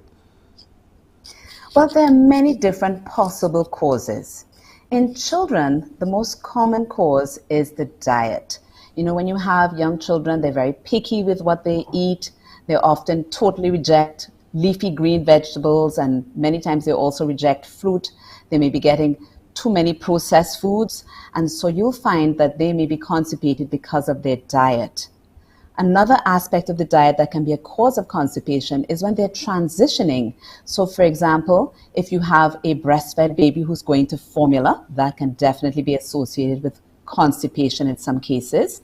Or if you have a toddler or a younger child who's transitioning to a more mature diet, you may find that there may be constipation related to the diet. Another common cause is if they're not getting enough to drink. So, when children are at school and they're running around and it's a hot day and they want to play, they're not interested in stopping to drink, that's another major cause of constipation. Some medications can also cause constipation. So, for example, if you're treating anemia in children, some of the medications can be associated with constipation. Some pain medications can cause constipation, and people who are sicklers, for example, they are more likely to use the types of medications that can be associated with constipation, certain types of pain medications. And then there are children who simply don't want to stop. They have the urge to go, they're playing, they're too busy doing something, they're not interested, and so they withhold the stool. And then what happens is that stool gets harder and harder as they withhold over a period of days, and then eventually they have no choice but to go, and then it's very hard and painful. And then finally, not getting enough exercise, not running around enough, which is something that children will naturally do, but if they are kept indoors a lot and the opportunity, that means that they may have problems with constipation. And very uncommonly, you may have a problem that they are born with, where their bowels don't move properly because of abnormal nerves in the bowel. And that is something that actually needs to be rectified by surgery, but it's quite uncommon. Sometimes we leap to the assumption that softer foods should not lead to constipation. Is that a fair assumption? When you say softer foods, you mean like pureed foods? Pureed foods, mashed this or that, liquid stuff. Well, actually, you really need fiber in your diet. And fiber can be pureed quite nicely. Vegetables and fruit can be pureed quite nicely. But you can certainly have constipation if you're eating soft foods that are low in fiber. Fiber is so important because it's not digested by our bodies, and it helps the stool to move along. And so even if the foods are soft, if they are not high in fiber, you will definitely end up with constipation. I think that's so that's important. A myth. Yeah, I think that's important for parents to hear, because oftentimes you think, okay, you're eating too much flour, too much hard food, and naturally it leads to constipation. But you're saying that is not, it's the fiber, it's the introduction of fiber. And so you hear the word fiber and a parent is saying, but what is fiber? Grass? You know, what is it that one should ensure the child has that, you know, it eases the passage, this fiber? You know, yes, fiber is not a very popular food group, because when people think of fiber, yes, they think of grass. But foods that are high in fiber tend to be foods that are whole grain, for example, whole wheat or bran. And although children may not think it's palatable, you can definitely blend up things like that and get it into the diet. Flax seeds that are very popular as well, really high in fiber and an excellent source of fiber in the diet. Of course, leafy green vegetables and fruit also definitely containing fiber. So this is one, major group that we need to make sure we have representation for in children's diets. They notoriously do not like many of these things, but it's all about knowing how to disguise those foods and get it in. They don't have to know they're getting it. You just need to get it in. So trick the child, fool the child, get it in indeed. Now, treatment, because oftentimes you hear, just use some coconut oil and rub this tummy with, and eventually it helps to ease what's happening with the child. How true or false is that as an old wives' tale to being able to resolve this matter of constipation with the child? Well, massaging the tummy is something that the child would probably like very much, but I wouldn't say that it's necessarily going to help with constipation. It can help them to relax, and perhaps they'd be more willing to go ahead and pass stool. So I wouldn't entirely discount it. But if you're looking at treating constipation, you need to look at multiple areas of your child's life. So the first one we talked about is definitely the diet, and we mentioned about getting in that fiber, getting in those whole grains, making sure they have their fruit and their vegetables on a daily basis. Hide it if you need to. Learn to be that sneaky chef. Get it in. Okay. The other thing is water. Making sure that your child drinks lots of water. Send them to school with water.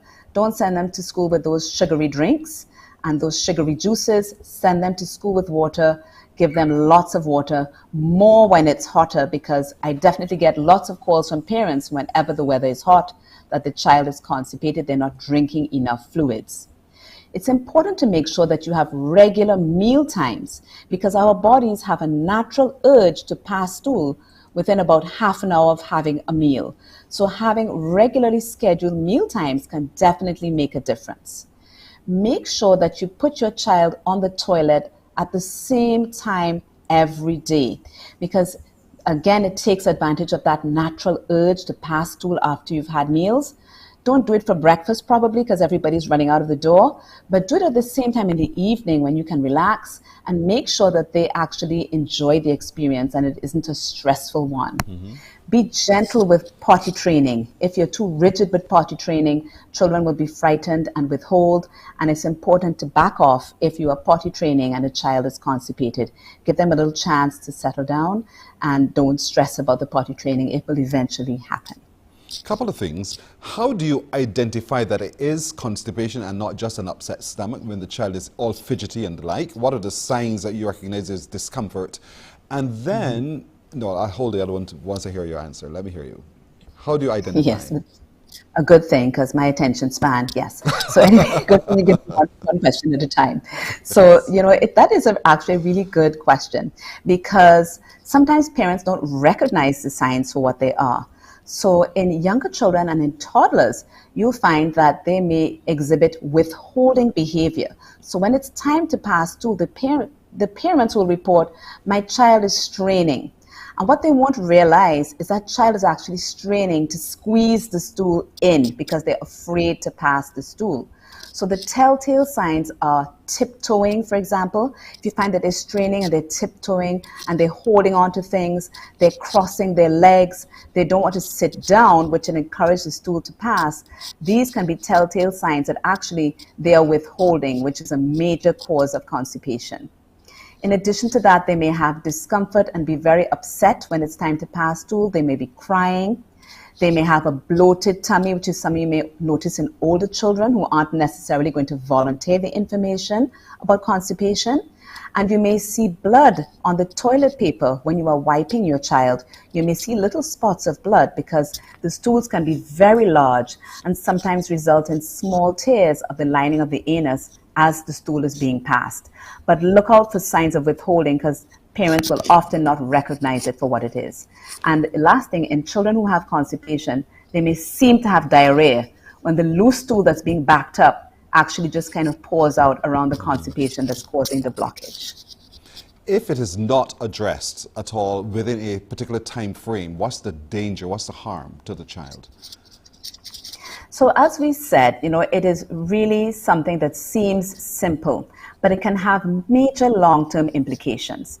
So if you have a child who has chronic constipation, the stool is large enough to actually change the size of the bowels because the bowels will have to expand to hold the very large stools that can sometimes be present.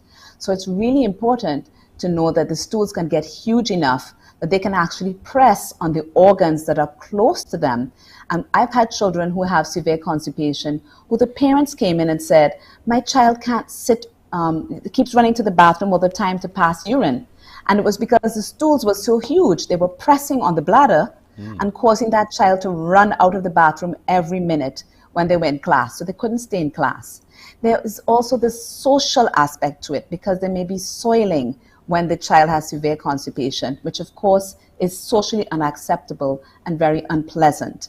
And then there is the fear and anxiety that comes along with having constipation, which can really actually spread into other areas of their lives. So it can have major implications, not just from the actual discomfort at the time.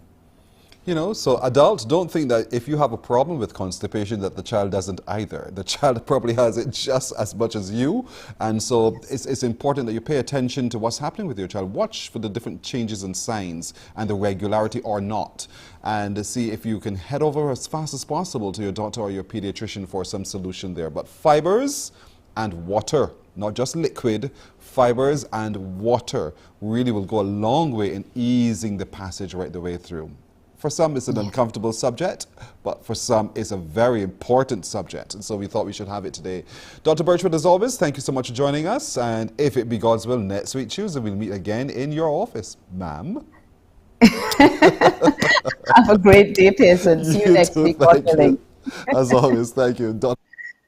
Pediatrician today. And our favorite real estate agent will join us right after this break. Morning, morning, morning. Good morning. Good morning to you. Wake up, wake up, wake up, wake up. Barbados, get up. Morning Barbados will be coming to your parish live every Friday until November. Stay tuned from 6:30 a.m. to 8 a.m. to see which parish we're in. Join us for it all. Good morning, morning Barbados. Good morning. Wake up, wake up, wake up. Morning to you. Come on, you family, make some noise. Are you ready? Q in the Community is on every Thursday in a community near you. Q in the community is well and alive. Come on down and, have a line with all of me. The more mature folk come to dance, to sing. Keep the bones smooth. Q in the Community is your place to meet friends, to socialize, and just to be you. Yes, come on down and take in the karaoke. Whether you're coming from north, south, east, or west, we have a bus for you. Q in the Community. Stay tuned to Q100.7 FM to find out where we will be next, and follow us on Facebook.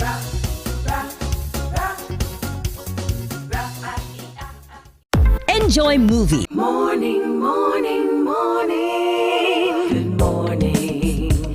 Good morning to you. Time for us, as always, to meet the brightest smile on a Tuesday morning when we meet up with Agent Sharita. Agent Sharita, good morning. Good morning, Pearson. See what I tell you? The brightest smile in the morning, indeed, right there. Today, as we take a look at real estate, we're looking at size matters. Size does matter. And, take your head out the sand, folks. When it comes to real estate, how does that phrase tie into real estate?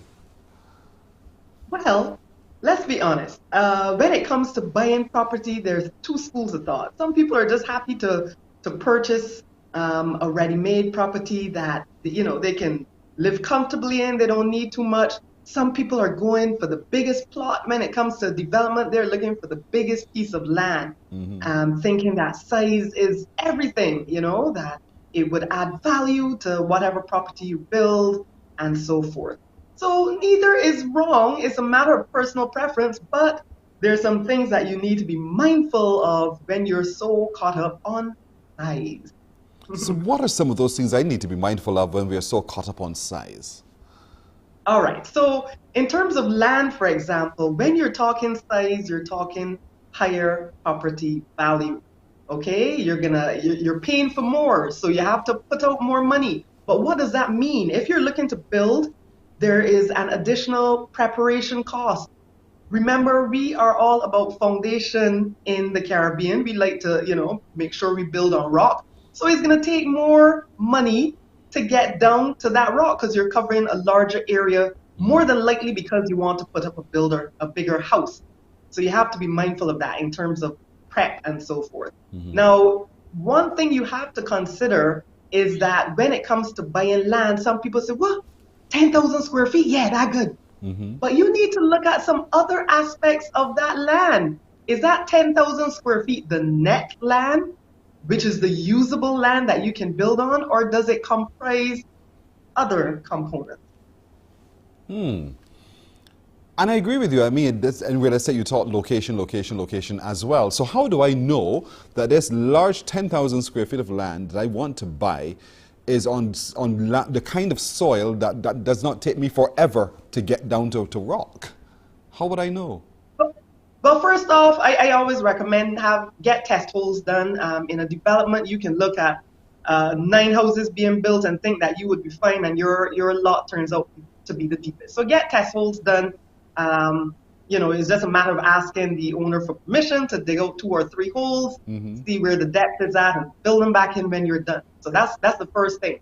But more importantly, you need to ask for that plot plan. The plot plan is critical. Be reminded that when you look at the land tax bill for the most part tends to quote the gross size of the land. So recently, for example, I sold a plot that was 13,000 square feet. But how much of that land was net buildable land? Only 5,600 square feet, because a large majority was gully.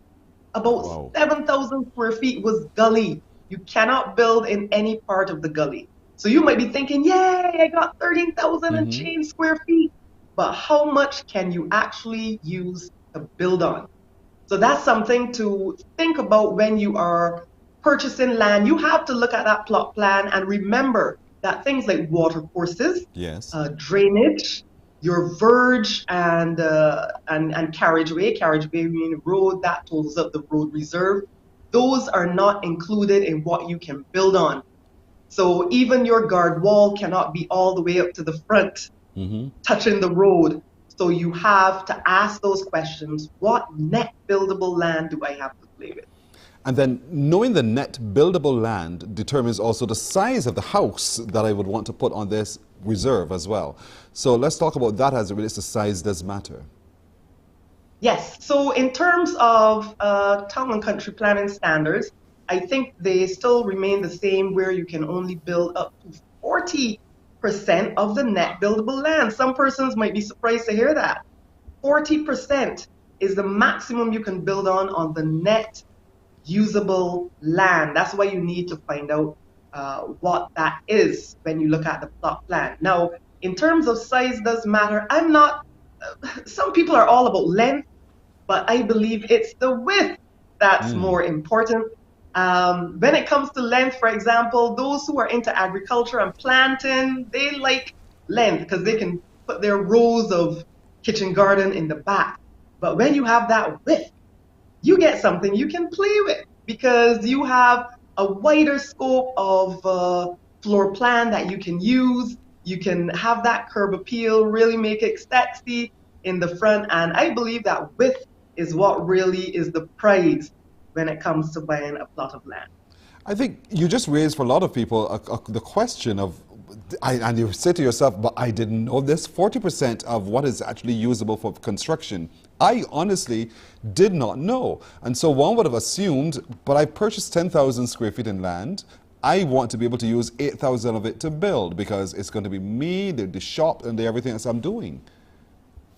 No. And once again, I'll say subject to town and country planning regulations. The last time I checked, it was 40%. I don't think they've changed it since, but yes. And that is to ensure that we do not become a country that is a concrete jungle, overly built up. It's to ensure that we have space between the properties and also green space. So I'll go a step further, Pearson. We've been talking a lot about the external size, but what about the internal size? That is important. You might go to development and look at the plan, the site plan, and say, wow, this house is going to be 3,000 square feet. Perfect. But you need to pay attention. Now, you see when valuers value property here in Barbados, they use this set of standards, internal property measurement standards. And here in Barbados, it requires that you go by the gross internal space, meaning that you measure pretty much from corner to corner and so forth, and that gives you the gross internal space. In some countries, they use the net internal space, where they take out the what you call the circulation areas, the hallways, the stairwells, etc. So once you have a reputable valuer, you're okay. The measurements on the plan for the house, the floor plan, should be fine. But you need a house and realize, how choppy does my 3,000 square feet end up being? Is there a dining room cut up from the living room, cut up from the bedrooms? You know, so it's all about the flow more than the size when it comes to the internal space. Folks, there's a lot to think about when it comes to really purchasing land and building. That size truly does matter, but a lot of it really can come from a nice awareness through your conversation with Agent Sharita, 233-8888, 233-8888, or Agent Sharita on social, and she will be happy to guide you through the process as well. Agent Sharita, as always, thank you for joining us this Tuesday morning, and we look forward to engaging with you on more real estate matters next week, if it be God's will as well. Thank you. Take care. You do too, you do too. There she goes, off to save the world, Agent Sharita. We're going to take a break right here. When we come back, some Bajan sayings and meanings, and still to come, your morning exercise regime. We'll talk about that with Thornwood in just a little bit. Stay with us. Morning, morning, morning. Good morning. Good morning to you.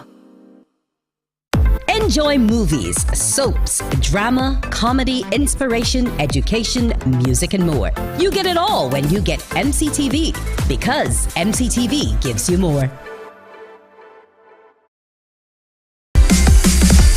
While you go about your business, we go about our business, and that is gathering the news. Stay up to date at CBC News Barbados on Facebook, Instagram, and Twitter. Get news update on radio throughout the day.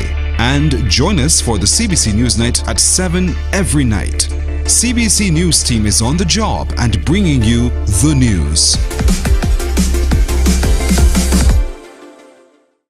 Because you love English Premier League, MCTV has got it back. Now you can watch all the games of the English Premier League plus UEFA and NFL on MCTV. Current customers can upgrade to Max Pack Extra at just $23. Call MCTV today at 228-6288 to upgrade or come in and sign up for our new service. Football fans, let MCTV get you back in the game.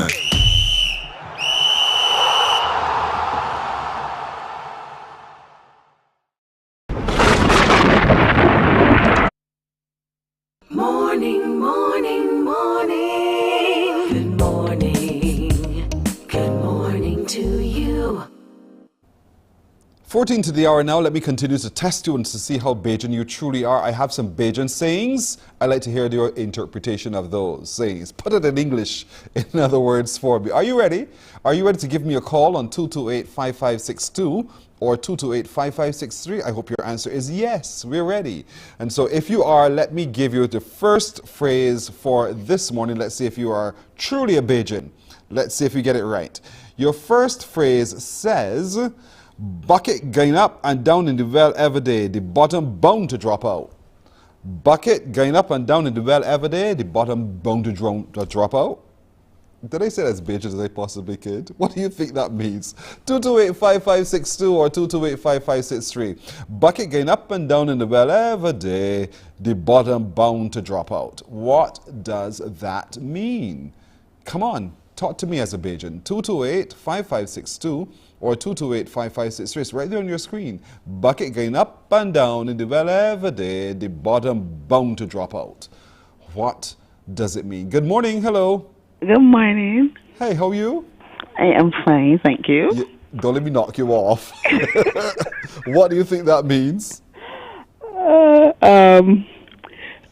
Basically, if someone is overworked and does not get any rest, eventually, it will show, basically. Go ahead, finish it. They would drop so if it down. shows, was it? You said it would? They would drop down. Break down. Break down. Yes! Very well done. I can't wait for you to get all right.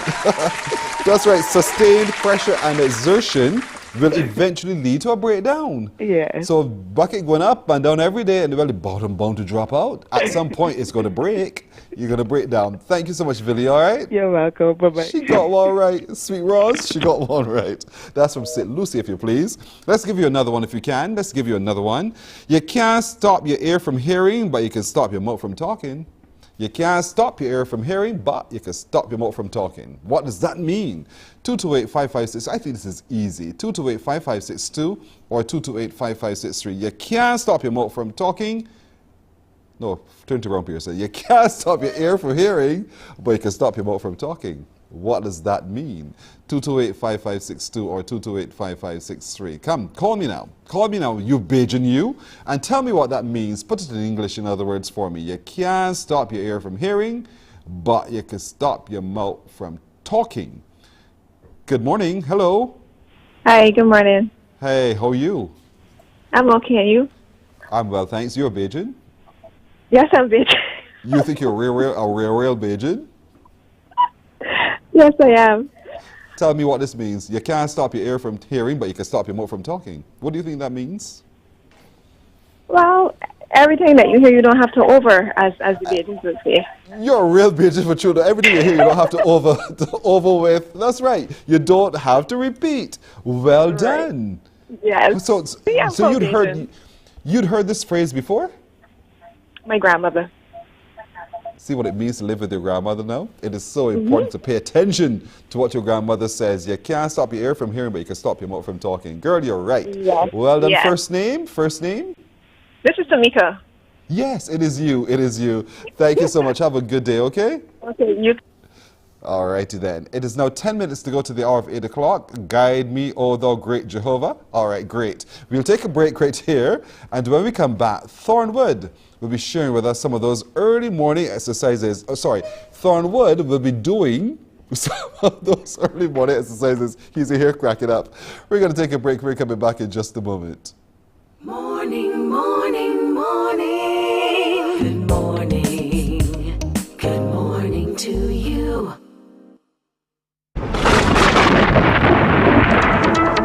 When disaster threatens, it is comforting to know there's a team working to deliver credible, comprehensive, and up-to-date information. A team that is committed to serving you. A team that will be there before, during, and after the disaster. That is Team CBC, here for you this hurricane season.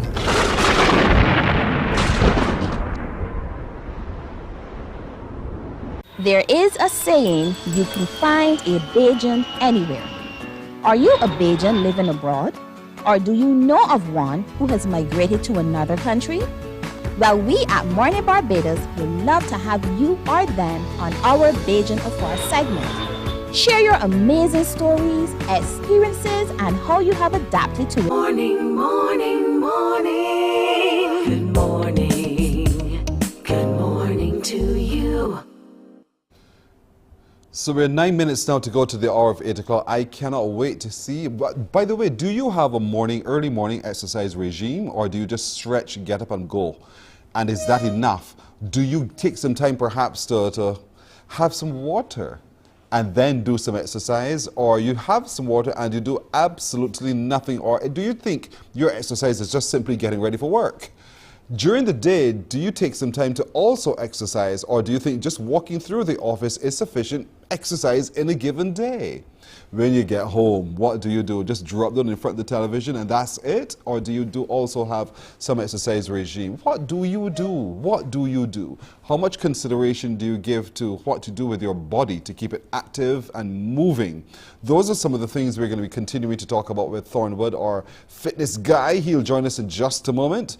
But I want to encourage as many of you as possible to pay even closer attention, if you haven't yet started your exercise regime, to what we talk about here on Mornin Barbados on a Tuesday morning, because it does the body good. I know it sounds very cliche, but it's far more than cliche. It is actually true. Take it from the old boy here. So if you give consideration to what you do with the body, then you'll find that your body responds, cooperates with you, and you get done, the body, everything that you would like the body to get done. So, makes sense, right? Truly makes a lot of sense. So in making a lot of sense about all of that, we wanted to take a look at your fitness regime. What do you do early in the morning to get your body going? Your body would have rested overnight, and how now do you wake it up and say to the body, let's go. We have a lot to do today. We have a lot of places to go, a lot of people to meet, a lot of mileage to cover, and I'm trying to cover while they get a lot of mileage done as well, as you could probably tell. And so we want to be able to hear from Thorn in just a little bit about how and what do we do. How do we get the body awake in the morning so that the body remains alive and awake and right for the rest of the day? So that's coming up in just a little while. Of course, you know it's the month of November, so also what you put into the body is going to be absolutely critical too. If you're anything at all, like some of us, we're going to find ourselves busy eating those sugary things. Yeah, the sugar cakes and the like, the nut cakes. I'm a fan of nut cakes, but conkeys are it as well, and so we have to watch how much sugar we put into our things and how much sugar we go into our bodies as well. So as we get ready to connect with Thorn, NIFCA is also on the cards. Let's take a look at NIFCA and what NIFCA means to Barbadians.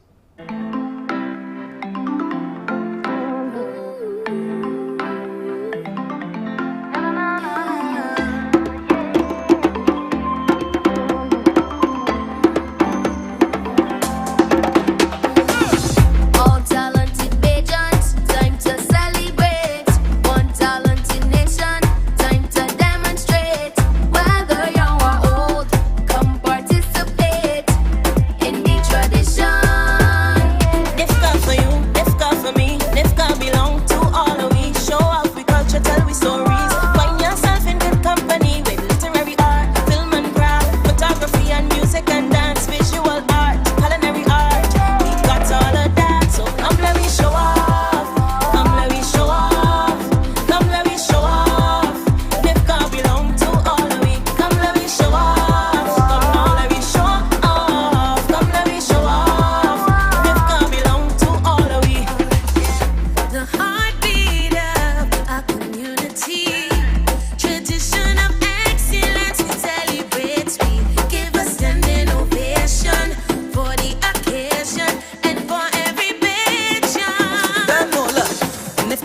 with the culture burst inside as we share it worldwide. Watch us be collide, the voice amplified, buckle up for the bathing. It could be on any topic that you walk up on. Social commentary, the land or the sea and sun. Sweet food that we eat or we sing it song. And we up on the stage to the place shell down. Whoa. So put on your dancing shoes and if you can let loose, show the world the culture and move. Back with variety, sweet poetry, visual artists and food. So come show your art, boy, in some awards, boy. Nifka is for all Bajans to jump up on top the people's stage and just show off. Come let me show off. Come let me show off. Nifka belong to all of we. Come let me show off. Come now let me show off. Come let me show off. Nifka belong to all of we. Come let me show off. Come let me show off. Come let me show off. Nifka belong to all of we. Come let me show off. Come let me show off. Come let me show off. Nifka belong to all of we.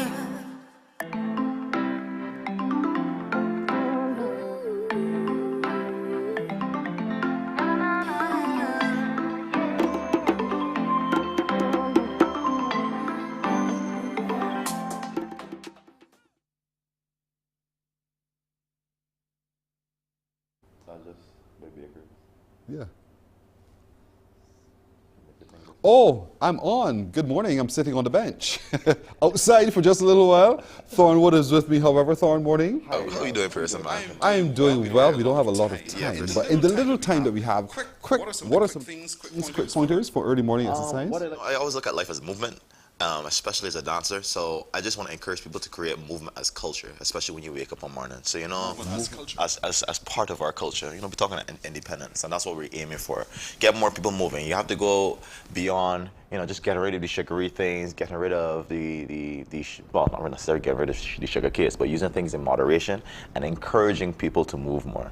So when you wake up in the morning, you have your little Cersei bus and your little ginger shot, and you want to live the world and that kind of stuff. You want to wake up in the morning and you want to do like your roll downs. I'm very into using a lot of my dance elements to get myself started on the morning because I'm a stiff person. Right, I'm a stiff person. So you want to wake up, create that rhythm, start moving, do some roll downs, shoulder rotations, neck rotations, encourage stretching in the morning, that kind of stuff. And then once you create that rhythm, there's a high chance that you will have a better day. You're stimulating the body and getting yourself ready. But pretty much as you're lying in the bed, you're going to be in a particular position. Your body almost remains almost rigid, so to speak. So to transition into waking up means you're changing the whole way the body has been in for hours. Exactly. You can't just rush into it. Exactly. So like we said 2 weeks ago, a lot of people don't recognize how sedentary they actually are. So you wake up in the morning, you sit down to eat breakfast. You sit down in your car to go to work. You go to work, you're sitting down. You leave work, you're sitting down. You come home time from work, you sit down.